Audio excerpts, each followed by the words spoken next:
Computer ಧನು YouTube ಚಾನಲ್ಗೆ ಸ್ವಾಗತ. ಸ್ನೇಹಿತರೆ, ಈ ದಿನ ನಾನು ಈ ವಿಡಿಯೋದಲ್ಲಿ ಸರ್ಕಾರಿ ನೌಕರರಿಗಾಗಿ ಬಿಡುಗಡೆಗೊಂಡಿರುವಂತಹ HRMS ESS employee self service ಪೋರ್ಟಲಲ್ಲಿ ಮಾಹಿತಿಗಳನ್ನು ಹೇಗೆ ಪರಿಶೀಲನೆ ಮಾಡ್ಕೋಬೇಕು, ಅದಾದ ನಂತರ PM SBY ಮತ್ತು PM JJBYಯನ್ನು ಯಾವ ರೀತಿ ನೌಕರರು ಆ್ಯಪ್ ಮೂಲಕ ಆನ್ಲೈನಲ್ಲಿ ಅಪ್ಡೇಟ್ ಮಾಡ್ಕೋಬೇಕು ಅನ್ನೋದನ್ನು ತೋರಿಸಿಕೊಡಲಿದ್ದೇನೆ. ಹಾಗಾಗಿ ಈ ವಿಡಿಯೋವನ್ನು ಎಲ್ಲೂ ಸ್ಕಿಪ್ ಮಾಡದೆ ಕೊನೆವರೆಗೂ ವೀಕ್ಷಿಸಿ. ಸ್ನೇಹಿತರೆ, ಮೊದಲಿಗೆ ತಾವು ತಮ್ಮ ಮೊಬೈಲ್ ಮುಖಾಂತರ ಗೂಗಲ್ ಕ್ರೋಮನ್ನು ಓಪನ್ ಮಾಡ್ಕೊಳ್ಳಿ. ಗೂಗಲ್ ಕ್ರೋಮನ್ನು ಓಪನ್ ಮಾಡಿಕೊಂಡಾಗ ತಮಗೆ ಈ ಪರದೆ ಕಾಣಿಸುತ್ತೆ.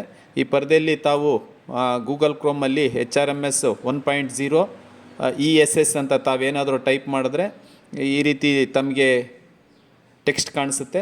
ಅದನ್ನು ಸೆಲೆಕ್ಟ್ ಮಾಡಿದ ನಂತರ ತಮಗೆ ಸೆಲೆಕ್ಟ್ ಮಾಡಿ ತಕ್ಷಣ ನಮಗೆ ಇನ್ನೊಂದು ಪರದೆ ಕಾಣಿಸುತ್ತೆ. ಇಲ್ಲಿ ತಮಗೆ ಕಾಣಿಸ್ತಾ ಇರ್ಬೋದು HRMS ESS ಕರ್ನಾಟಕ ಸರ್ಕಾರ ಅಂತ ಕಾಣಿಸ್ತಾ ಇದೆ ಮೇಲ್ಭಾಗದಲ್ಲಿ.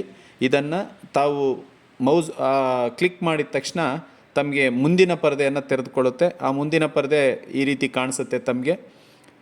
ಆ ಮುಂದಿನ ಪರದೆಯಲ್ಲಿ ತಾವು KJID ನಂಬರನ್ನು ನಮೂದಿಸಬೇಕಾಗತ್ತೆ. ಮುಂದಿನ ಪರದೆಯಲ್ಲಿ KJID ನಂಬರ್ ಮತ್ತು KJID ನಂಬರ್ ನಮೂದಿಸಿದ ತಕ್ಷಣ HRMSಲ್ಲಿ ನಿಮಗೆ ಲಿಂಕ್ ಆಗಿರುವಂಥ ರಿಜಿಸ್ಟರ್ ಮೊಬೈಲು ಆಟೋ ಫೆಚ್ ಆಗುತ್ತೆ. ಇಲ್ಲಿ ವೆರಿಫೈ ಆ್ಯಂಡ್ ಗೆಟ್ OTP ಮೇಲೆ ಕ್ಲಿಕ್ ಮಾಡಿದ್ರೆ ತಮಗೆ OTP ಬರುತ್ತೆ. ಇನ್ ಕೇಸ್ ಏನಾದರೂ ತಾವೇನಾದರೂ ಈಗಾಗಲೇ ತಾವು ರಿಜಿಸ್ಟರ್ ಆಗಿದ್ದರೆ this user ID is already register ಅಂತ ತೋರಿಸುತ್ತೆ.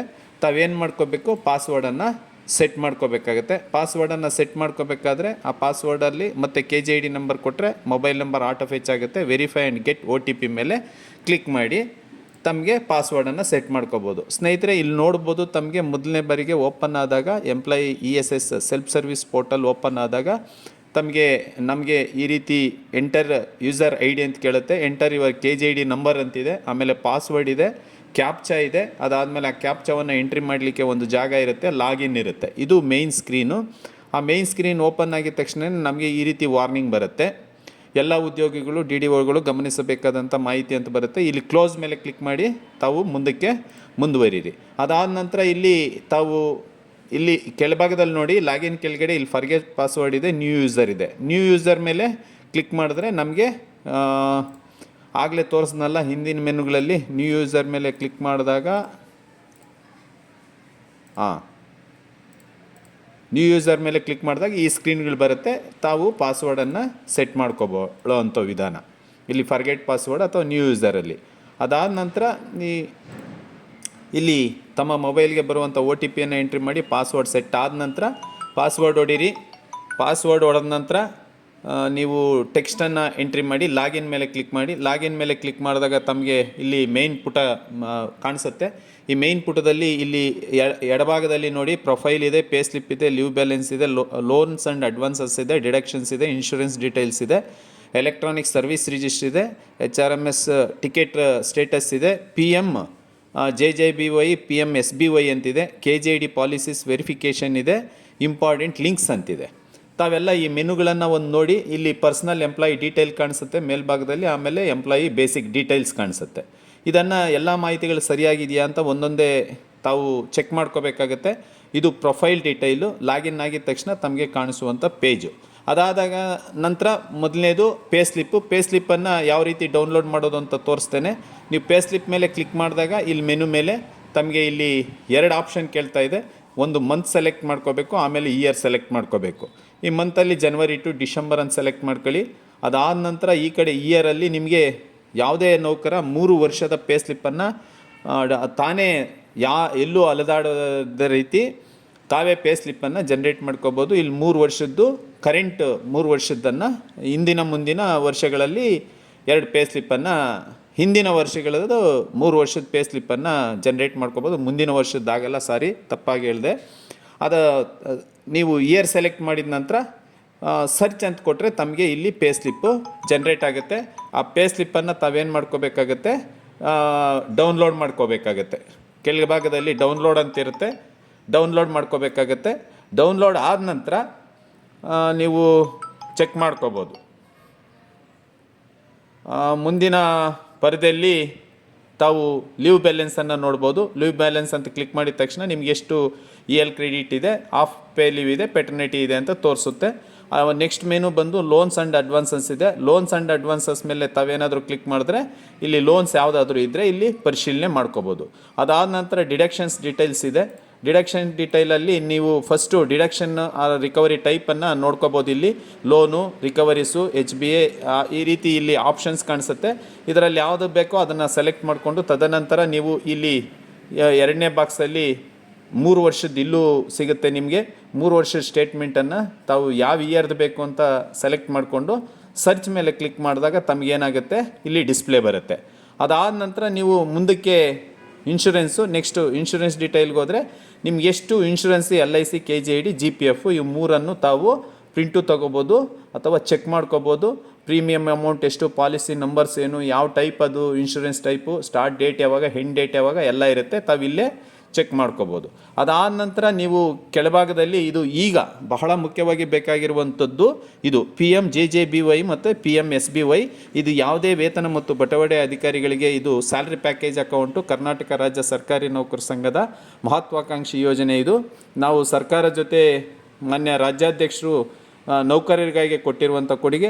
ಈ ಕೊಡುಗೆಯನ್ನು ಈಗ ನಾವೇ ಬ್ಯಾಂಕಲ್ಲಿ ಸ್ಯಾಲ್ರಿ ಪ್ಯಾಕೇಜ್ ಅಕೌಂಟನ್ನು ಬ್ಯಾಂಕಲ್ಲಿ ಅಪ್ರೋಚ್ ಮಾಡಿ ನಾವು ಎಲ್ಲಿ ವೇತನ ತೊಗೊತಾ ಇದ್ದೀವೋ ಆ ವೇತನ ಪಡೆಯುತ್ತಿರುವಂಥ ಬ್ಯಾಂಕಲ್ಲಿ ಈ ಸ್ಯಾಲ್ರಿ ಪ್ಯಾಕೇಜ್ ಅಕೌಂಟನ್ನು ಮಾಡಿಸಿ ಅದು ಪಾಸ್ಬುಕ್ಕು ಮತ್ತು ATM ಕಾರ್ಡ್ ಪ್ರತಿಯೊಂದು ಬದಲಾಗುತ್ತೆ. ಅದನ್ನೆಲ್ಲ ನಾವು ಹೊಸ್ದಾಗಿ ತೊಗೊಂಡ ನಂತರ ನಾವು PMJJBY ಅಂದರೆ 50 ವರ್ಷದ ಒಳಗಡೆ ಇರೋರಿಗೆ, PMSBY ಅದು 50 ವರ್ಷ ಮೇಲ್ಪಟ್ಟ ನೌಕರರು ತೆಗೆದುಕೊಳ್ಳುವಂಥದ್ದು.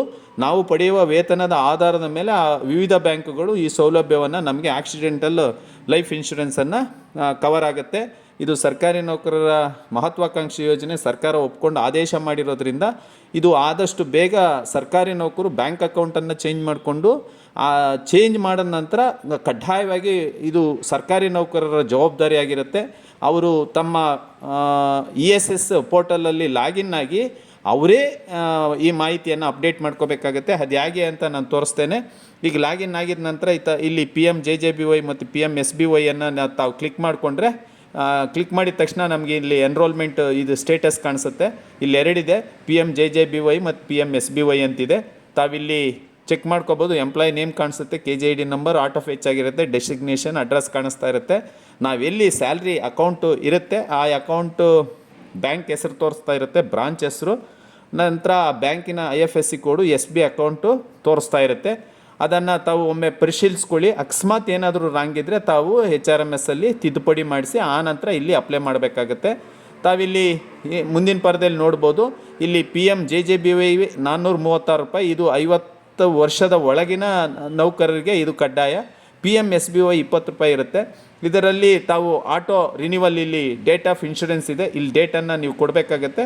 ಕೊಟ್ಟುಬಿಟ್ಟು ನೀವು ಇಲ್ಲಿ ಆ್ಯಕ್ಷನ್ನಲ್ಲಿ ಎಸ್ ಆರ್ ನೋ ನೀವು ಮಾಡಿದ್ದೀರಾ ಮಾಡಿಲ್ವಾ ಅನ್ನೋದನ್ನು ಇಲ್ಲಿ ಕ್ಲಿಕ್ ಮಾಡಿ ತಾವು ಇಲ್ಲಿ ಸಬ್ಮಿಟ್ ಮಾಡಬೇಕಾಗತ್ತೆ.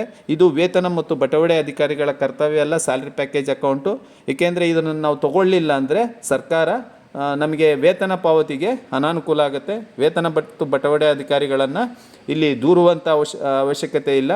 ನಾವೇ ಇದನ್ನು ಕಡ್ಡಾಯವಾಗಿ ಈ PMJJBY ಮತ್ತು PMSBY ಸ್ಯಾಲ್ರಿ ಪ್ಯಾಕೇಜ್ ಅಕೌಂಟನ್ನು ತಗೊಂಡ ನಂತರ ಎಂಪ್ಲಾಯ್ ESS ಪೋರ್ಟಲ್ ಮುಖಾಂತರ ಪ್ರತಿಯೊಬ್ಬ ಸರ್ಕಾರಿ ನೌಕರರು ಅಪ್ಡೇಟ್ ಮಾಡುವುದು ಅವರ ಆದ್ಯ ಕರ್ತವ್ಯ ಆಗಿರುತ್ತೆ. ನೋಡಿ, ಅದಾದ ನಂತರ KJID ವೆರಿಫಿಕೇಷನ್ ಪಾಲಿಸೀಸ್ ಇರುತ್ತೆ. ಅದರ ಮೇಲೆ ಕ್ಲಿಕ್ ಮಾಡಿದ್ರೆ ತಮಗೆ ಈ ರೀತಿ ಓಪನ್ ಆಗುತ್ತೆ.